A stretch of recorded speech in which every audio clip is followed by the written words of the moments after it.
हाँ, तो जो फ्रेम ऑफ रेफरेंस है ना, फ्रेम ऑफ रेफरेंस हमने बताया था कि a system of three perpendicular axes and an observer having clock situated at intersection point of these axes is called frame of reference। तो जो फ्रेम ऑफ रेफरेंस है, observer को रिप्रेजेंट किया जाता है इससे, और यह दो तरीके से समझा जाता है, दो तरीके का होता है। कौन कौन?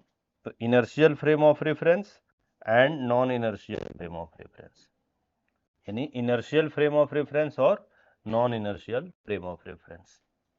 ठीक है। इनर्शियल फ्रेम ऑफ रेफरेंस को हम डिफाइन करते हैं इस तरीके से कि they obey Newton's laws of motion. Newton's laws of motion, यानी ऐसे फ्रेम ऑफ रेफरेंस जिसमें न्यूटन्स लॉज ऑफ मोशन जो है ना ओबे हो रहा हो, उसको कहा जाता है इनर्शियल फ्रेम ऑफ रेफरेंस। ठीक है। क्या है Newton's law of motion? Simple language में कहा जाए तो किसी बॉडी के ऊपर नेट फोर्स लगाने से बॉडी के अंदर एक्सीलरेशन प्रोड्यूस होता है। यह है laws of Newton's law of motion. यानी कि किसी बॉडी पे अगर नेट फोर्स होगा तभी एक्सीलरेशन प्रोड्यूस होगा, नेट फोर्स नहीं होगा तो एक्सीलरेशन प्रोड्यूस नहीं होगा।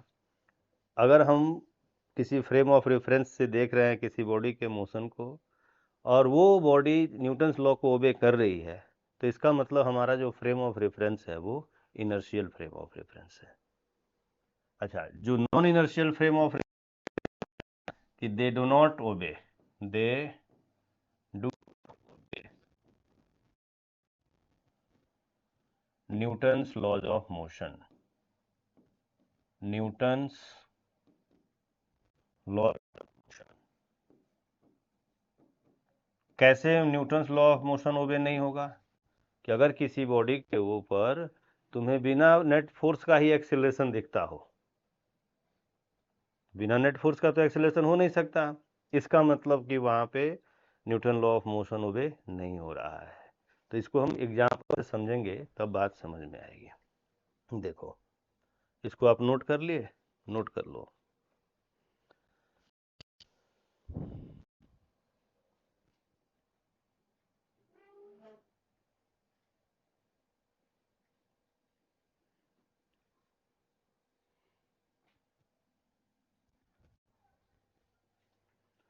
तो यहाँ पे ध्यान देना, मैं इसको समझा रहा हूँ एक एग्जाम्पल से, बात ज़्यादा अच्छे से समझ में आएगी। कि सपोज करो कि कहीं पे ये है रेलवे प्लेटफॉर्म, ध्यान देना, ये है रेलवे प्लेटफॉर्म, ये रेलवे स्टेशन है, और एक ट्रेन जो कि इधर से आई, यह ट्रेन है,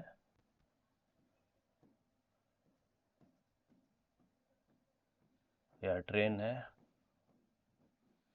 और इस ट्रेन में आप बैठे हुए हो, इसमें भी पैसेंजर्स हैं, है ना, पैसेंजर्स हैं इसके अंदर, और यहाँ पे इस प्लेटफॉर्म पे एक बैग रखा गया है, ऐसे, ये एक सूटकेस है, ऐसे रखा गया है। अब ध्यान देना, ट्रेन में अगर यह ट्रेन रेस्ट पर है, ट्रेन की जो वेलोसिटी है वो 0 है, या पहले 0 का देख लेते हैं। अगर ट्रेन रेस्ट पे है तो इस ट्रेन के अंदर बैठा हुआ ऑब्जर्वर इस सूटकेस का फ्री बॉडी डायग्राम बनाएगा। ठीक है। तो सूटकेस का जब फ्री बॉडी डायग्राम बनाएगा तो देखेगा कि एक फोर्स नीचे mg का लग रहा है, और एक फोर्स ऊपर नॉर्मल रिएक्शन का लग रहा है, और यह दोनों फोर्स एक दूसरे को बैलेंस किए हुए हैं। तो इस सूटकेस के ऊपर नेट फोर्स 0 है, और नेट फोर्स 0 है तो यह सूटकेस रेस्ट पे है कि नहीं? यानी अगर यह ट्रेन रेस्ट पे है तो ट्रेन में बैठे हुए पैसेंजर को यह सूटकेस रेस्ट पे नज़र आएगा, और तुरंत वो कहेगा कि इसलिए यह सूटकेस रेस्ट पे नज़र आ रहा है क्योंकि इस पर नेट फोर्स 0 है। ठीक है। तो नेट फोर्स 0 है तो कोई बॉडी जो है रेस्ट पे ही रहती है, रेस्ट पे है तो रेस्ट पे ही रहेगी। तो फिर यह जो ट्रेन का फ्रेम ऑफ रेफरेंस हुआ ऑब्जर्वर का, वह इनर्शियल फ्रेम ऑफ रेफरेंस हो गया। ठीक है। यह एक केस हुआ। दूसरे केस में अगर इधर v की वेलोसिटी से सपोज करो कि ट्रेन जो है v की वेलोसिटी से जा रही है इस डायरेक्शन में, निकल गई, रुकी नहीं वहाँ पे रेलवे प्लेटफॉर्म पे। अब इसके अंदर बैठा हुआ पैसेंजर जब इस बैग को देखेगा तो बैग भी पीछे की तरफ v के कांस्टेंट वेलोसिटी से जाती हुई नजर आएगी, है कि नहीं? जैसे हम गाड़ियों से जा रहे होते हैं तो ट्री पीछे की तरफ जा रहे होते हैं ना रास्ते पे, तो लगता है कि पीछे की तरफ जा रहे हैं। तो उसी तरह से इस पैसेंजर को जो ट्रेन में बैठा हुआ है उसको यह जो बैग है वो बैकवर्ड डायरेक्शन में v की वेलोसिटी से जाता हुआ नजर आएगा। या पैसेंजर फिर से फ्री बॉडी डायग्राम बनाएगा, और फिर से फ्री बॉडी डायग्राम बनाएगा तो इसको मिलेगा क्या, mg का फोर्स नीचे, नॉर्मल रिएक्शन ऊपर, और फिर ये कहेगा कि नेट फोर्स इस पर कोई नहीं लग रहा है। तो नेट फोर्स नहीं लग रहा है इसलिए ये बॉडी कांस्टेंट वेलोसिटी से पीछे की तरफ जा रही है, यानी न्यूटन्स लॉ को ओबे कर रही है। समझ रहे हो ना? तो इसका मतलब क्या हुआ कि यह जो ट्रेन या तो रेस्ट पे थी या कांस्टेंट वेलोसिटी से जा रही थी, तो इसमें बैठा हुआ जो पैसेंजर का फ्रेम ऑफ रेफरेंस होगा वो इनर्शियल फ्रेम ऑफ रेफरेंस हो जाएगा। ठीक है? इसमें क्या है कि न्यूटन्स लॉ ओबे हो रहा है। तो जो इनर्शियल फ्रेम ऑफ रेफरेंस को हम ऐसे भी कह सकते हैं सीधे कि a frame of reference at rest और moving with constant velocity is called inertial frame of reference. ठीक है?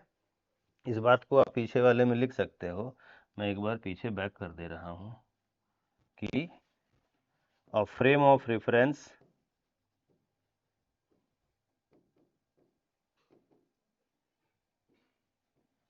एट रेस्ट और moves with a constant velocity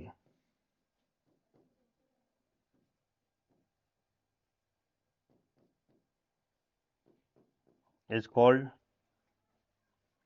inertial frame of reference.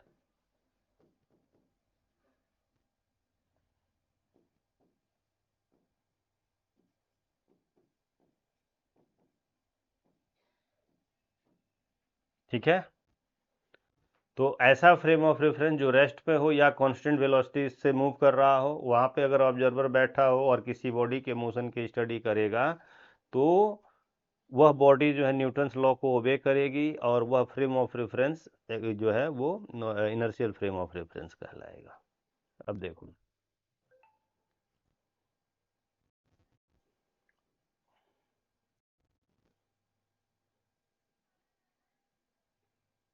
हाँ, मैंने देखा कि जब ये हम लोगों ने ये पढ़ा कि जब ट्रेन रेस्ट पे है या कांस्टेंट वेलोसिटी से मूव कर रही है तब यह जो सूट केस है जो प्लेटफॉर्म पे रखा गया है ये न्यूटन्स लॉ को ओबे कर रहा है।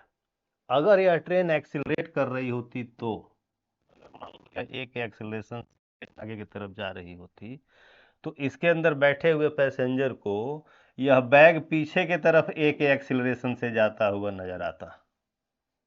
ठीक है? तब यह फिर से फ्री बॉडी डायग्राम बनाता और देखता, कहता कि भाई mg का फोर्स नीचे है, नॉर्मल ऊपर है, तो कोई नेट फोर्स तो इस पे है ही नहीं, फिर भी ये एक्सिलरेट कर रहा है पीछे के डायरेक्शन में। ठीक है?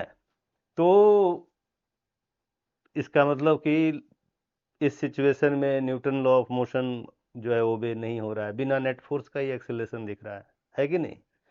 तो यह जो फ्रेम ऑफ रेफरेंस हुआ एक्सिलरेट करने वाला, that is non inertial frame of reference. ठीक है?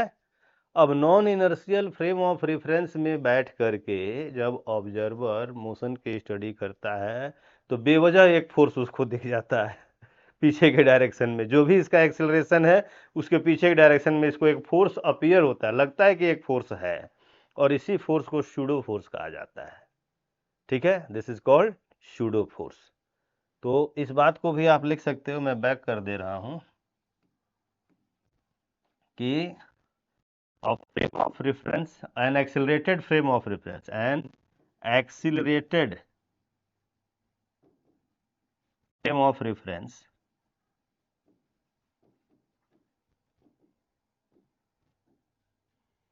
is called non-inertial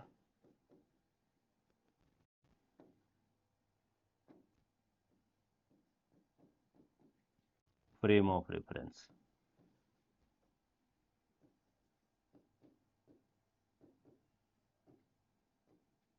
समझे?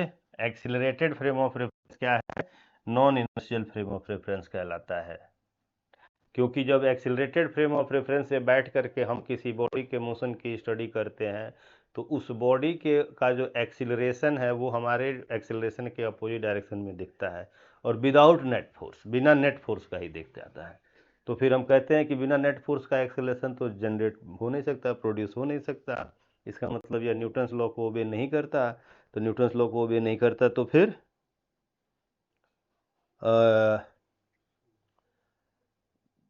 ये non inertial frame of reference हो गया। आगे देखो।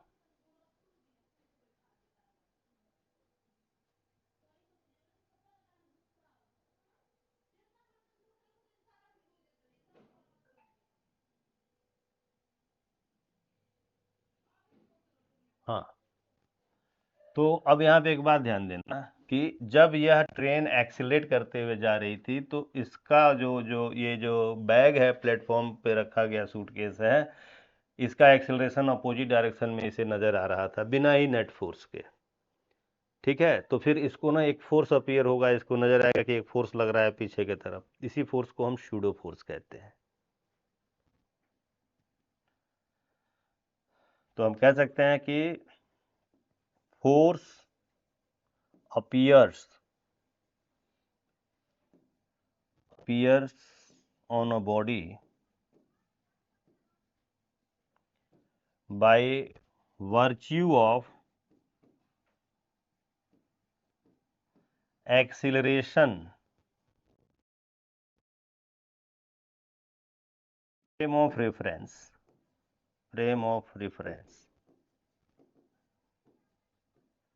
is called pseudo force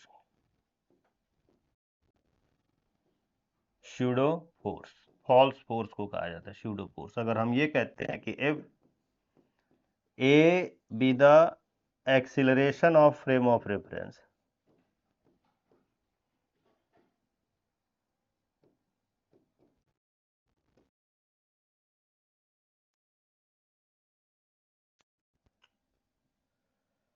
pseudo force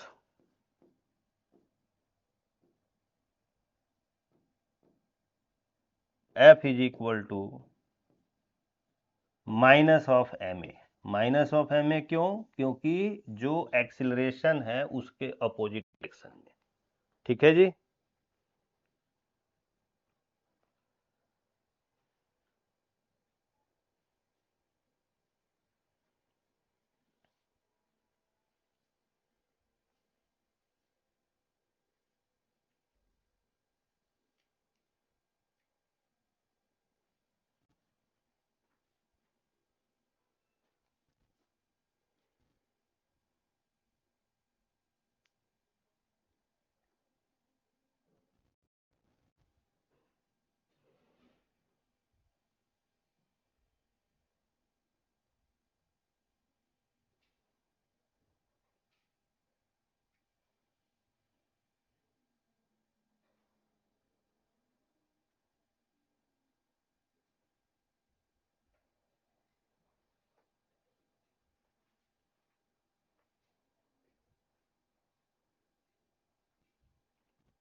okay, आगे देखो।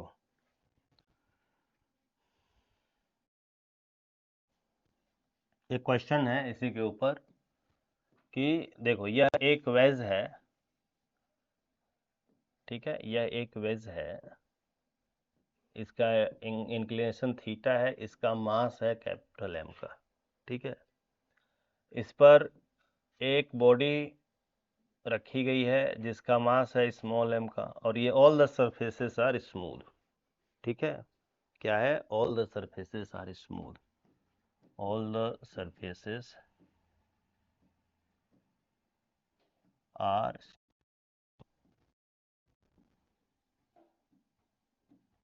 तो हमें निकालना है कि फाइंड एक्सेलरेशन ऑफ वेज, इस एक्सेलरेशन वेज का एक्सेलरेशन निकालना है, so that block of mass small is remains stationary, है ना, on the veg.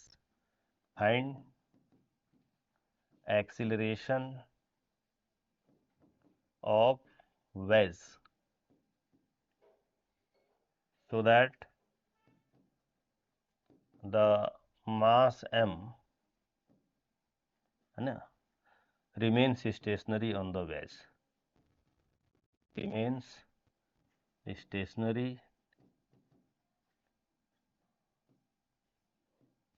on the wedge। क्या बताना है, ठीक है। तो अब देखो यहाँ पे इसको ना दो तरीके से हम क्वेश्चन कर सकते हैं। हम चाहें तो सूडो फोर्स अप्लाई करके भी कर सकते हैं और बिना सूडो फोर्स का भी कर सकते हैं। तो चलो मैं दोनों तरीके से बता देता हूँ। पहले सूडो फोर्स हमने बताया, उससे कर देते हैं। अब एक काम करो, सूडो फोर्स के मेथड से करना है ना, तो ऑब्जर्वर को यहीं पे बिठा, यहाँ पे वेज के ऊपर, यहाँ पे ऑब्जर्वर को बिठाओ, ये ऑब्जर्वर है, ठीक है। और यह ऑब्जर्वर इसके मोशन की स्टडी करेगा। हमने मान लिया कि इसका एक्सेलरेशन ए है, let a be the acceleration of wedge, ठीक है जी। तो अब ये जब ऑब्जर्वर यहाँ मोशन की स्टडी करेगा तो ये ऑब्जर्वर यहाँ फ्री बॉडी डायग्राम बनाएगा, समझ रहे हो ना। तो देखो फ्री बॉडी डायग्राम में mg का फोर्स नीचे होगा,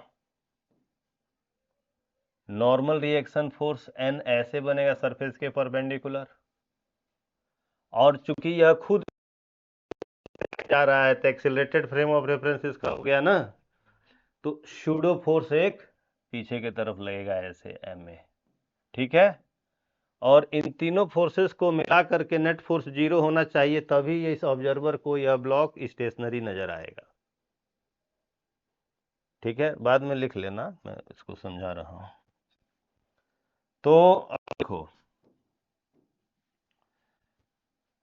यहाँ पे क्या करेंगे कि हम ना ऐसे लाइन खींच दिया हमने, ये थीटा है तो ये भी एंगल थीटा हो जाएगा, समझ सकते हो आप लोग।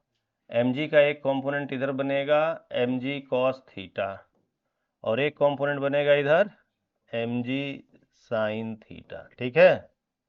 ऐसे ही ये भी एंगल थीटा का होगा, तो इस ma का एक कंपोनेंट इधर की तरफ बनेगा, ये मैं लिख दे रहा हूँ इधर ma cos थीटा, ठीक है जी। और एक कंपोनेंट नीचे की तरफ बनेगा, यहाँ लिख रहा हूँ ma sin थीटा, ठीक है। तो अब क्या है कि इस ऑब्जर्वर को यह ब्लॉक नीचे की तरफ जाता हुआ नजर नहीं आएगा, स्टेशनरी नजर आएगा। तो इसका मतलब इस प्लेन के अलोंग जो फोर्सेस हैं वो बैलेंस करने चाहिए, यानी कि mg sin थीटा जो है वो ma cos थीटा के बराबर होना चाहिए, है कि नहीं, बोलो। तो इससे a की वैल्यू क्या आ जाएगी, g tan थीटा, ठीक है। अगर कोई पूछे कि यहाँ पे भाई फोर्स कितना लग रहा था ऐसा काम कराने के लिए, तो जो फोर्स होगा वो टोटल मास इसका लेना पड़ेगा वेज का प्लस स्मॉल m इंटू ए, यानी कैपिटल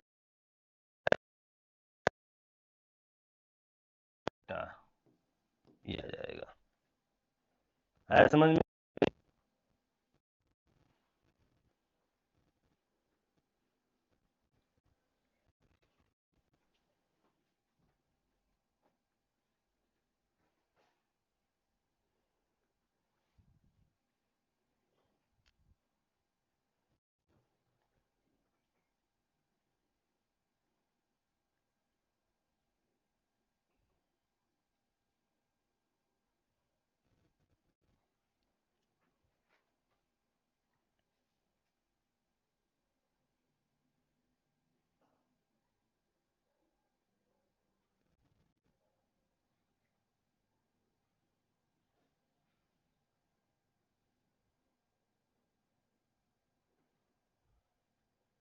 अब तुमने जो क्वेश्चन पूछा था ना वो यही है, क्वेश्चन नंबर 33 अच्छी वर्मा, देखो ये लिख लिए, नोट कर लिए, ओके।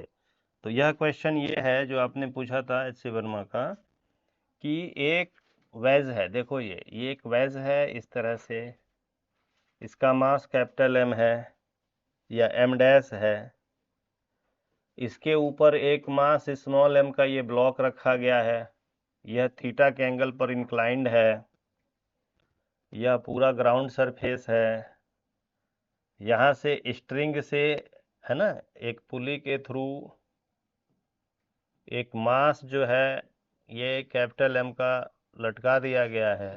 हमारा क्वेश्चन ये है कि इस मास की वैल्यू कितनी है, इस एम की वैल्यू कितनी हो ताकि यह ब्लॉक रिमेन स्टेशनरी रहे, यानी पूरा सिस्टम साथ साथ आगे की तरफ जाए।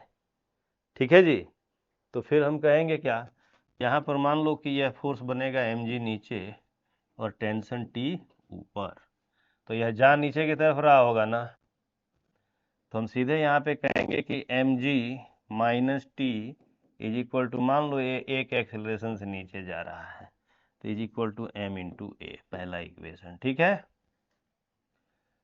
यह T यहाँ पे है तो यहाँ पर टेंशन T इधर होगा, इस जगह पे टेंशन T इधर होगा।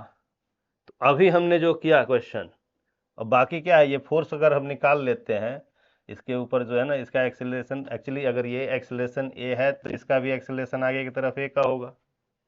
तो यहाँ पे जो टेंशन होगा जो पीछे अभी हमने किया था उसी से निकाल सकते हो क्या, m dash plus small m, है ना, into g into tan theta, है कि नहीं, यही एक्सेलरेशन निकाला था ना।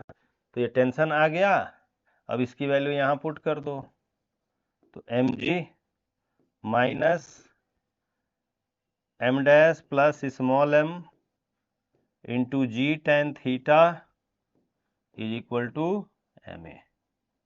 समझ रहे हो ना, एम ए का मतलब यहाँ पे भी लिख देंगे,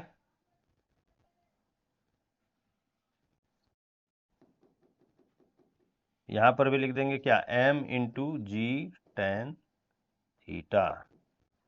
समझ रहे हो,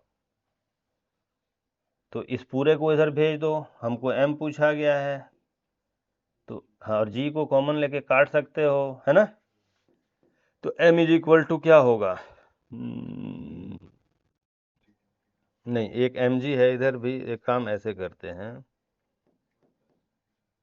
हाँ, ये एक काम करो, m g minus m g tan theta, है कि नहीं, इज इक्वल टू, इसको इधर भेज दो, m dash plus m into g into tan theta.